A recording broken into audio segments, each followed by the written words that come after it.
Bonjour bien-aimés dans le Seigneur, après un week-end très important. J'espère que nous avons passé un bon week-end. J'espère que vous vous êtes bien reposés pour ceux qui ont eu du repos et bien travaillé pour ceux qui ont travaillé pendant le week-end. Alors nous sommes arrivés lundi, notre semaine reprend concernant les enseignements. Nous sommes en train de lire ce matin Actes chapitre 26. Nous lisons les versets 16 jusqu'au verset 32 pour clôturer ce chapitre. Petit à petit, nous sommes en train de finir le livre de Actes. Il nous en reste 2 chapitres. Nous avons été vraiment bénis. Ça fait pratiquement des mois que nous étudions ce livre. Ça permet aux gens de connaître la parole de Dieu. Mais, lève-toi et tiens-toi sur tes pieds, car je suis apparu pour t'établir ministre et témoin des choses que tu as vues et de celles pour lesquelles je t'appellerai.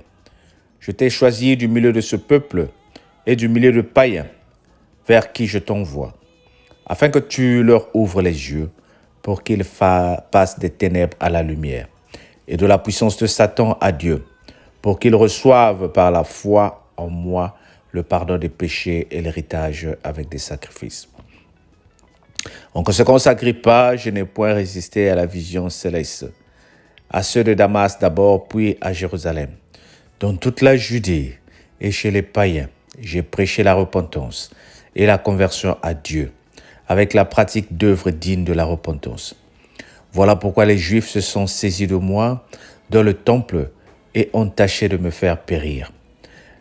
Mais grâce au secours de Dieu, j'ai subsisté jusqu'à ce jour, rendant témoignage devant les petits et les grands, sans m'écarter en rien de ce que les prophètes et Moïse ont déclaré devoir arriver.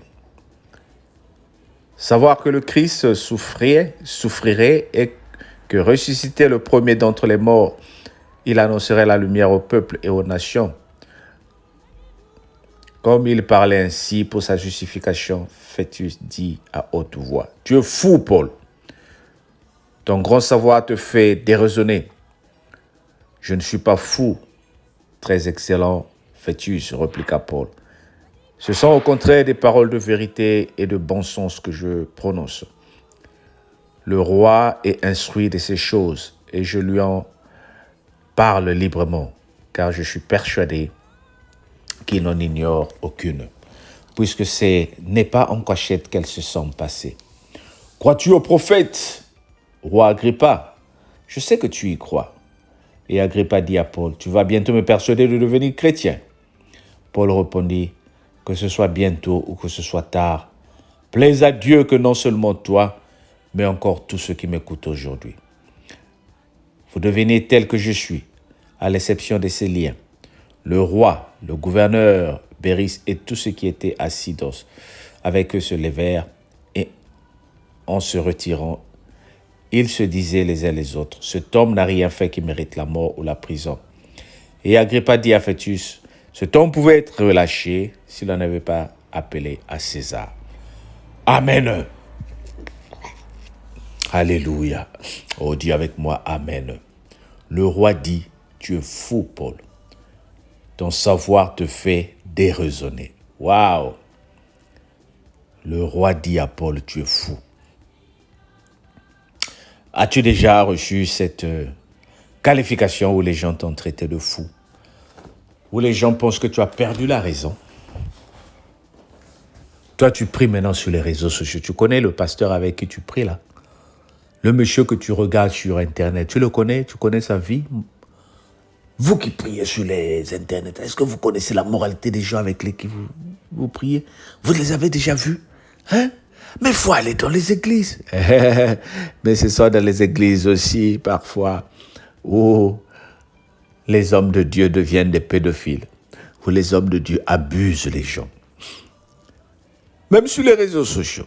Je ne dis pas que prier sur les réseaux sociaux est meilleur que dans les églises. Moi-même, je suis pasteur dans une église. Je travaille dans une église. Je travaille sur les réseaux sociaux. Mais on nous traite de fous à cause de notre foi. On traite Paul de fou parce qu'il est en train de déclarer des choses vraies. Il n'invente aucune histoire. Tout le monde sait ce qui est arrivé à Paul sur la route de Damas. Tout le monde sait comment le Seigneur l'a rencontré. Mais malgré ça, on pense qu'il est devenu fou.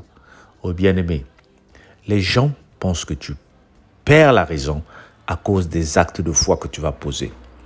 Les gens pensent que tu vas perdre la raison quand tu prends de l'huile d'olive, commencer à se masser. Quand tu prends une bouteille d'eau, commencer à boire ou commencer à la présenter pour la prière. Les gens vont penser que tu es devenu fou, tu as perdu la raison quand tu vas poser des actes de foi. Mais qu'à cela ne tienne, c'est toi qui sais que tu es devenu fou. C'est toi qui sais qu'est-ce que le Seigneur fait dans ta vie lorsqu'il te demande de faire certaines choses. Paul a tellement parlé, Paul a tellement donné la vérité que le roi s'agite, il dit, tu veux aussi que je devienne chrétien? Le roi dit, Paul dit, non, je ne te force pas à être chrétien, mais bientôt seulement. Pas seulement toi, mais vous tous qui m'écoutez ici. Voilà pourquoi moi je ne discute pas sur les opinions. Voilà pourquoi je ne perds pas mon temps quand quelqu'un commence à questionner ma foi, quand quelqu'un commence à questionner ce que nous faisons. Mais est-ce que votre Dieu, est-ce que Jésus-Christ est vraiment Seigneur et Sauveur? Quand les gens te questionnent et te font des guerres à cause de ta foi, ne perds même pas ton équilibre. Ne perds même pas ton temps.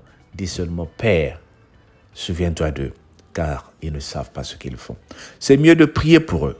C'est mieux de leur donner un message, un passage. S'ils acceptent, c'est bon. S'ils n'acceptent pas, ne force personne. Ce qui est bien avec notre Dieu, il n'a besoin de personne pour faire sa justice. D'autres personnes, ils soulèvent leur Dieu. D'autres personnes, ils sont obligés de soulever leur Dieu. Tu vois des gens qui sont en train de marcher dans les rues avec des statuettes, avec des bœufs, avec des images taillées qu'ils appellent leur Dieu. Mais nous, notre Dieu nous soulève. D'autres personnes, si tu parles seulement de leur Dieu, ils vont même venir te tuer. Mais nous, on n'a pas besoin de le faire. Notre Dieu est si grand pour prendre lui-même sa propre défense. Notre Dieu est grand pour te défendre si toi qui le sers. Bien-aimé, lorsque tu te sens inculpé, lorsque tu te sens condamné, surtout critiqué à cause de ce que tu fais comme acte, ne t'inquiète pas. Dis seulement à Dieu dans tes moments de prière. Souviens-toi de cette personne qui me critique. Lorsque ton mari te critique, il t'empêche de prier, dis-lui, Seigneur, souviens-toi de mon mari. Lorsque ta femme te fait la même chose, dis à Dieu, souviens-toi de ma femme. Lorsque tes enfants se moquent de toi, mais maman, papa, vous êtes devenus fous, qu'est-ce que vous faites? Dis, Seigneur, souviens-toi d'eux. Que la grâce de Dieu soit avec toi. Passe un très bon lundi. Nous commençons une semaine dans la bénédiction de l'Éternel. Que le Seigneur soit avec vous et qu'il vous bénisse. Amen. Ce matin, nous m'avons prié pour la sœur Vangui depuis l'Afrique du Sud. Une fidèle de ces vidéos-là. Elle est toujours connectée et elle prie, elle commente, elle supporte l'œuvre de Dieu. Seigneur, là où tu commences à lever ta voix pour prier pour la sœur Vangui. Seigneur, souviens-toi de la sœur Vangui. Accorde-la une grâce exceptionnelle. Qu'elle vive ta main, Seigneur. Sors-la de toute impasse où elle peut se retrouver. Bénis sa famille, bénis ses enfants, bénis son entourage, bénis ses sœurs, Oscarine, bénis sa sœur, Audrey, bénis toute sa famille, dans le nom de Jésus-Christ, notre Seigneur et Sauveur. Que la grâce de Dieu soit avec vous. Et disons tous, Amen. Ben, tu connais ce qu'il faut faire. Abonne-toi. Et souvent, il y a des gens aussi qui ne sont pas avec nous, mais qui nous suivent. Laisse un petit commentaire. Laisse ton nom. Nous voulons aussi prier pour toi. C'est ton droit. Laisse un commentaire quand tu écoutes les vidéos. Laisse ton nom. Dis, c'est le frère, c'est la sœur Intel. Souvenez-vous de moi.